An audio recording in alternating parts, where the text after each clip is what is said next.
We have started a new series on Life in Progress, a travel series. It's all about my trips, the lessons I've learned. So today's episode is about the lessons I've learned from Cuba. So I was in Cuba 2 months ago. Grabe, sobrang bilis. 2 months na agad yung trip ko. So I'm here in the Philippines right now and I'm recording these lessons. First lesson. There are many things in life that we cannot control. We can only accept. Paulit-ulit to pinapaalala ng life sa akin na I cannot control people, how they treat me, clients, the clients that I've lost, I'm gonna lose, or mawawala, or the way people treat me. I cannot control anything. I can only accept and flow with life, right?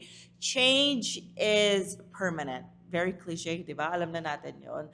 So I think habang tumatanda ako, I am just accepting the fact it is what it is. People in Havana or in Cuba in general, parang tanggap na nila na wala na silang magagawa. Kahit magalit sila, mabwisit sila, or magrebelde sila, yun na yung life nila. Kasi yun na yung government nila. They can't do anything about it. Hindi sila miserable. Of course, sad sila because hindi naman sila lazy people, but yun na yun. Wala na sila magagawa. So I think this is one of the best lessons na talagang dala-dala ko and dadaling ko with me from Cuba. Kasi it was my second visit and wala nagbago. In 7 years, sobrang dami nagbabago ng country, di ba? Pero sa Cuba, wala nagbago. Siguro nagbago lang ngayon yung visa nila. The first time na lumipad ako doon, hindi ako hinanapan ng visa. Nakapasok ako without a visa. Ngayon, medyo may konting regulations na sila sa mga visas sa mga foreigners. Number 2, when we have less, the fewer decisions we have to make, and maybe that could lead to living a better life, right? So sometimes simplification is way better than having tons of options. So sinabi din sa akin ng therapist ko to, si Anna. Sabi niya, Angeli, having a lot of options is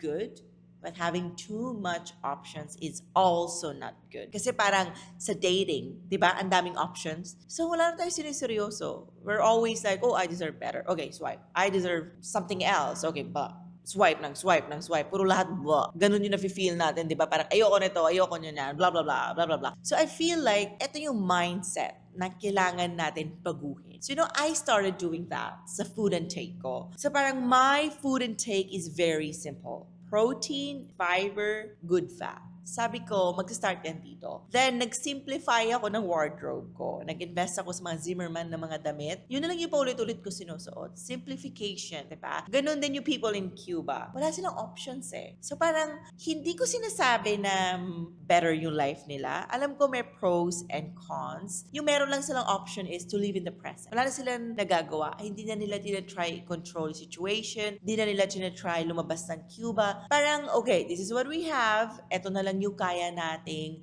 i-expand. Ito na yung kaya nating growth within what we already have. For example, yung driver ng car ko, doctor siya. Pero wala na siyang magagawa na mag-practice sa medicine kasi yung salary is parang $30 daw per month. So, nag-work na lang siya sa tourism. Nag-drive na lang siya ng cars around Cuba. So, di ba, parang nag-grow siya within kung ano na yung nasa front niya. Based understanding ko, a lot of people in Cuba, parang nag-work na lang sila sa tourism. Tapos yung isa kong guide naman, lawyer siya. Hindi na siya nagpa-practice ng law again kasi nga wala naman pupuntahan. So nag-work na lang siya sa tourism. So these are just stories from around the globe na ang dami natin pwedeng matutunan. Sometimes kasi pag nakikita lang natin yung perspective lang natin, yung culture lang natin, parang hindi tayo nag-grow masyado kasi lahat tayo pare-parehas. But when we get to see these things outside our home country, talagang natututo talaga tayo maging grateful for the things that we have in front of us. Number 3 naman is being poor. Hindi ibig sabihin nun unhappiness or automatic mag-assume na unhappy ka. Ito yung sinabi ng lawyer ko. And hindi ibig sabihin nun bad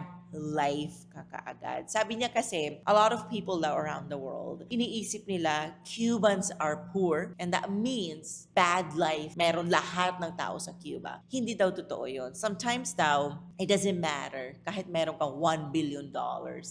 If you are unhappy, wala kang family, wala nagla-love sa'yo, yun yung nararamdaman mo, it means nothing. Kaya sabi niya, parang even kitain niya lang daw a month is $500.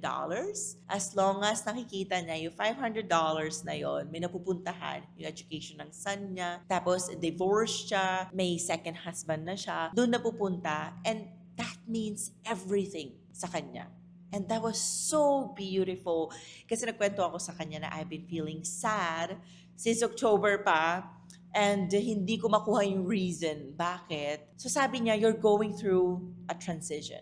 Because yung 30s daw, medyo mahirap daw na stage yon sa life ng tao. Kasi hindi mo alam kung young ka pa or adult ka na. Kasi may 20s natin, parang YOLO, ganyan. So yung 30s daw, in between daw yun ng 40s and the 20s. So parang nagka-carve ka ng path mo for, being a better person. Kaya yung 30s sobrang hirap kasi alam mo na yung mga things na ayaw mo from your 20s. So sa 30s mo, ina-apply mo na siya.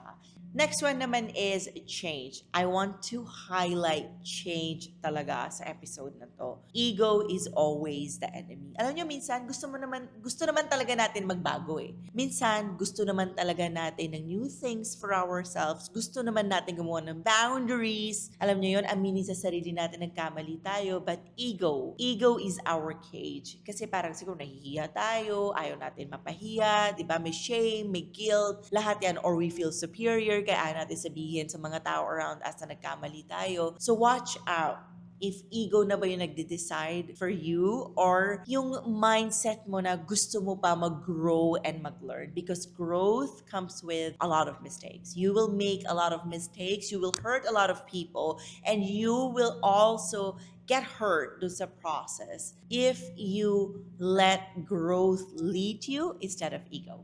And the last lesson is about opportunities. I talk about this a lot on my TikTok. Sometimes people are not lazy or incompetent. They just don't have opportunities, They just have nothing in front of them. And Cuba is the best example for this. People in Cuba are not like lazy. No. They are some of the most hardworking people I've met. It's just walang opportunities. I know nangyayari din to sa Philippines.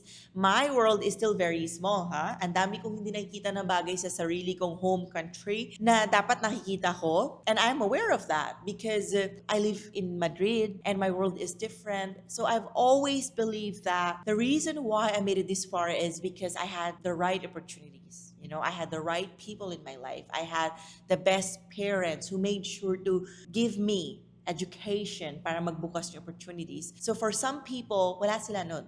They don't have parents, they don't have opportunities, they don't have education, they have nobody, they don't even have a support system. So when we judge people, we just don't judge them na, ay, di nakapag-aral yan eh. O divorced yan eh. Single mom yan eh.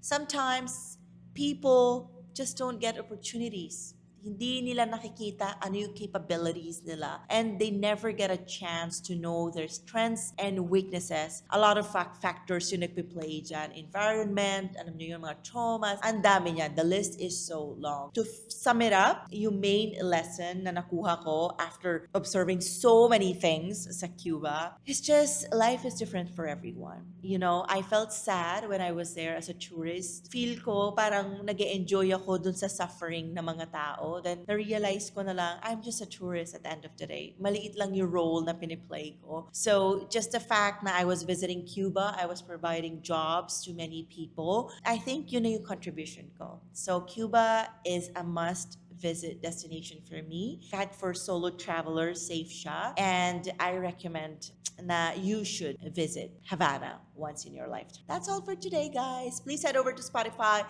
and don't forget to give us 5 stars. Adios!